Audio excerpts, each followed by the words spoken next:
Le truc qui m'intéresse le plus dans les animes, c'est la backstory des persos, le passé. Et le passé dans Blue Lock, il est incroyable. En fait, tu ressens la tristesse. La backstory de Kaiser, c'était un gamin frappé par son daron. La seule chose qui le faisait kiffer, c'était une balle de foot. À un moment, un ami à lui a cambriolé une bijouterie. Il a été attrapé, c'était un ami de Kaiser. Il a dit qu'il était complice de la bijouterie. Du coup, les keufs, ils sont venus chez lui. Ils ont trouvé de l'argent qu'il avait mis de côté. Du coup, son daron, il le frappe. Il fait rien, mais quand il a vu qu'il allait exploser son ballon de foot, il a direct mis un coup de pied à son daron et enchaîné les hommes de la police. Puis quelques flics ont réussi à l'arrêter, même si c'était super compliqué. Puis Ray Dark vient dans sa prison, lui demande s'il aime le foot. Et s'il accepte, il le fait sortir d'ici et il dit oui. Le passé de Bashira. Bashira était un gamin seul, il avait pas d'amis, il ne s'amusait pas vraiment au foot car il avait personne pour jouer avec lui. Son seul ami était un ami imaginaire qui s'appelait Monstre. Il l'a toujours suivi pour l'aider, le rendre plus fort, pas se sentir seul. Puis à un moment, il joue avec ses amis. Et ses amis trouvent ça ennuyant car il est trop fort. Puis un dit que Megulu était bizarre. Megulu met une patate à cette personne-là. Puis les deux autres viennent sur lui et lui met plein de coups de pied. Puis à un moment, il demande à sa mère: tu penses qu'un jour j'aurai un ami pour jouer à du foot amusant? Et maintenant, il peut répondre à sa question tout seul.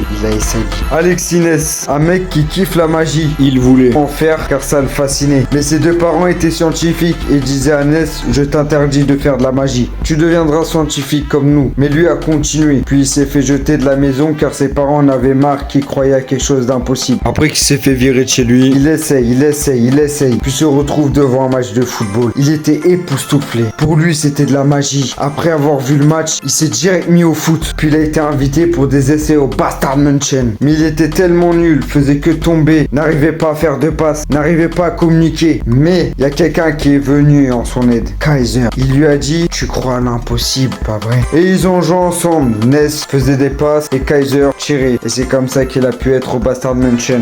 Kimi Akenyu, il est atteint d'une maladie qui touche son nerf optique, ce qui dégrade sa vue de façon progressive. Et en plus, le médecin ne peut rien faire pour arrêter ou pour ralentir la progression de cette maladie. Yukimiya, son temps est compté. Il doit vite réussir son but d'être le meilleur joueur de foot avant qu'il perde la vue pour toute sa vie. Avant de continuer la vidéo, n'hésitez pas à vous abonner, à liker et à partager la vidéo. Allez, on reprend. Don Lorenzo, enfance de merde, ses parents l'ont lâché, il enchaîne plein de délits. Il a arnaqué des gens pour survivre et un jour il était au bord de la mort. Et Snoopy l'a dit: tu veux jouer au foot? Et Don Lorenzo a demandé de l'argent. Snoopy a dit combien? Alors là, il en a bien profité. Il a dit: je veux des dents en or. Et Snoopy l'a direct emmené chez le dentiste et a réalisé son rêve en une seconde, juste pour qu'il joue au foot avec lui. Snoopy et Mick Moon ne s'aimaient pas vraiment, mais à force de jouer ensemble, ils ont commencé à s'aimer tous les deux. Ils ont fait que de gagner, dit même qu'à deux ils seront les meilleurs et ils réussiront leur rêve, la conquête des 5 îles d'Europe. Mais malheureusement, ils ont fait une redescente en enfer. Ils ont perdu leur place de titulaire. Donc Snoopy a dit qu'il faut mieux qu'on mette notre rêve de côté et qu'on part se mettre dans une petite équipe. Mais Mick Moon a dit non, je ne choisirai jamais les petits clubs. Donc Snoopy est parti. Un jour Snoopy se dit: je vais repartir vers Mick Moon, je vais savoir comment il est, comment il va. Il rentre et il voit qu'il est mort. Yo.